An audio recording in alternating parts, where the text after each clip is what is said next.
पटना से बीजेपी के गढ़ में सेंध लग सकती है। यहाँ से कम 2 ऐसे उम्मीदवार विधानसभा में जा सकते हैं जिनकी वजह से बिहार विधानसभा की मिसाल दी जा सकती है। दोनों उम्मीदवार एनडीए विरोधी खेमे से आ सकते हैं। पटना में पार्टी को मिल रही चुनौती के मुकाबले प्रधानमंत्री नरेंद्र मोदी 2 नवंबर को रोड शो भी करने वाले हैं। केसी सिन्हा भारत में गणित के स्टार शिक्षक के रूप में प्रतिष्ठित हैं। इन्हें देश भर के विद्यार्थी जानते हैं और पटना में ये परिचय के मोहताज नहीं हैं। पटना साहिब से शशांक शेखर इसी तरह काफी चर्चित उम्मीदवार हो गए हैं। इन्होंने आईआईटी दिल्ली से और आईआईएम कोलकाता से बेहतरीन पढ़ाई की है। इन्होंने राजनीतिक काम के लिए 1 करोड़ से अधिक पैकेज वाली नौकरी ठुकरा दी है। कुम्हरार विधानसभा क्षेत्र से वर्षों से प्रतिनिधित्व कर रहे अरुण कुमार सिन्हा को बीजेपी ने वापस बुला लिया है।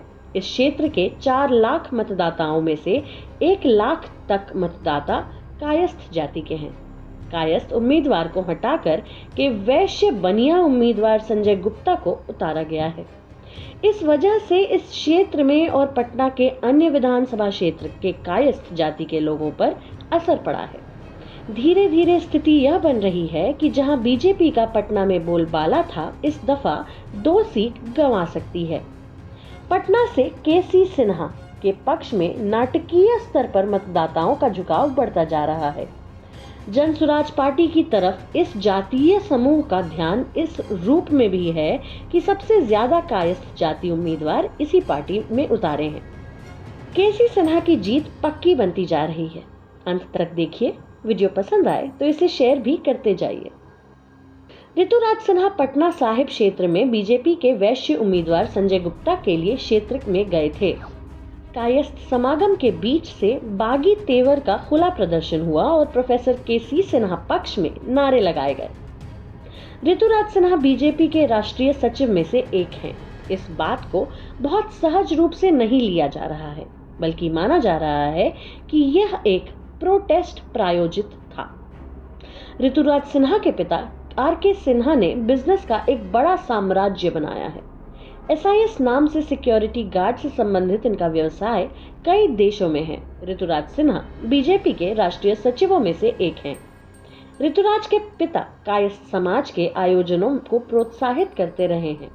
पटना में एक प्रमुख व्यक्ति रहे हैं। महागठबंधन की तरफ से कांग्रेस ने इंद्रदेव चंद्रवंशी वैश्य उम्मीदवार हैं। इंद्रदेव पहले भारतीय जनता पार्टी में थे और अब यहां कांग्रेस प्रतिनिधि के रूप में उम्मीदवार हैं। हालांकि इस वायरल हुई घटना को प्रायोजित भी माना जा रहा है। कायस्थ जाति के बीच में असंतोष इसलिए बढ़ गया है कि यहां से कायस्थ उम्मीदवार नहीं दिया गया। जाति का ध्यान इस पर है कि पूरे बिहार में पटना के ही सीट पर जाति के प्रतिनिधि को बीजेपी उम्मीदवार बनाती रही है। हालांकि कायस्थ जाति के लोग राजनीतिक मानसिकता रखते नहीं रहे हैं। इस जाति का मत प्रतिक्रिया में दिया गया मत ही होता है या वे बचाव के लिए अर्थात डिफेंस में मतदान करते हैं। जाति जनगणना में यह जाति 1% से भी कम गिनी गई है। पटना के विधानसभाओं में और लोकसभा क्षेत्र में इस जाति के मतों को जोड़ करके यह चर्चा रही है कि पूरे बिहार में उनकी संख्या को काफी कम करके गिना जा रहा है। वहीं बांकीपुर विधानसभा क्षेत्र को पटना मध्य क्षेत्र भी कहा जाता है। नवीन सिन्हा को बांकीपुर से दोबारा खड़ा किया गया है। कुम्हरार से अरुण सिन्हा का टिकट काटा गया है। अरुण इस दफा टिकट निश्चित नहीं होने की वजह से अपनी जगह पर अपने पुत्र आशीष के लिए टिकट के प्रार्थी थे। छात्र राजनीति में आशीष सिन्हा का इनका अनुभव रहा है। बीजेपी ने पटना साहिब से अपने लगातार जीत रहे उम्मीदवार नंदकिशोर यादव को चुनाव मैदान से वापस बुला लिया है। उनकी जगह पर पटना हाईकोर्ट में वकालत करने वाले रत्नेश कुशवाहा को बीजेपी का टिकट दिया गया है। बीजेपी पार्टी कार्यकर्ता पटना साहिब को बजरंग मंडल के रूप में जानते हैं। बजरंग मंडल के कार्यकर्ता नाराज हैं। बागी कैंडिडेट के रूप में शिशिर साहू निर्दलीय खड़े हो गए थे, परंतु उन्हें बैठा दिया गया। नंदकिशोर यादव भी इस सीट पर अपने पुत्र के लिए प्रयास कर रहे थे। रत्नेश कुशवाहा की इस बार पहचान नहीं बन रही। पटना साहिब में कांग्रेस उम्मीदवार शशांक शेखर इस रूप में अपना आकर्षण पैदा करते हैं कि वह आईआईटी दिल्ली से इंजीनियरिंग की पढ़ाई पूरी करके राजनीति में आए। इन्होंने आईआईएम कोलकाता से पढ़ाई पूरी की है। इसके बाद भी नौकरी या करियर की दुनिया को ठुकरा चुके हैं। चुनाव राजनीति में इससे ज्यादा महत्वपूर्ण यह है कि शशांक का प्रचार अभियान बहुत दिख रहा है।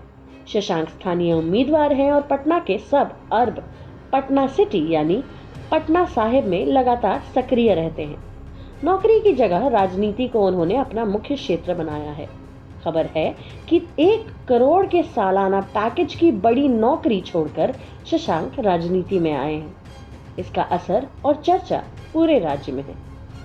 बांकीपुर पटना मध्य के रूप में जाना जाता है। यह विधानसभा क्षेत्र दशकों से बीजेपी का गढ़ रहा है। पिता नवीन सिन्हा के बनाए हुए कैडर को आधार बना करके नवीन सिन्हा के पुत्र नितिन नवीन लगातार इस सीट पर चुनाव जीतते चले आ रहे हैं। वैश्य समाज से रेखा कुमारी यहां राजद द्वारा मुकाबले में खड़ी कर दी गई है। वैश्य मतदाता बांकीपुर में बीजेपी को छोड़कर इकट्ठा हो रहे हैं। पटना शहर में फुलवारी विधानसभा क्षेत्र अनुसूचित जाति रिजर्व क्षेत्र है। इस क्षेत्र से मार्क्सवादी लेनिनवादी कम्युनिस्ट पार्टी के उम्मीदवार ने जेडीयू के श्याम रजक को पराजित कर दिया था। श्याम रजक को विधानसभा में आने के लिए इंतजार करना पड़ा है। ऐसा जान पड़ता है कि अभी श्याम रजक अपनी सीट वापस ले रहे हैं। अन्य क्षेत्र पर कोई असर नहीं भी पड़े, परंतु पटना शहर के चर्चित चुनाव क्षेत्र में एनडीए को बहुत चुनौती मिल रही है। कमेंट बॉक्स में जाकर हमारे इस विश्लेषण पर अपनी टिप्पणी जरूर लिखिए। पसंद आए तो वीडियो को लाइक कीजिए और अब तक ना किया हो तो चैनल को सब्सक्राइब कीजिए। देखते रहिए विमर्श न्यूज़।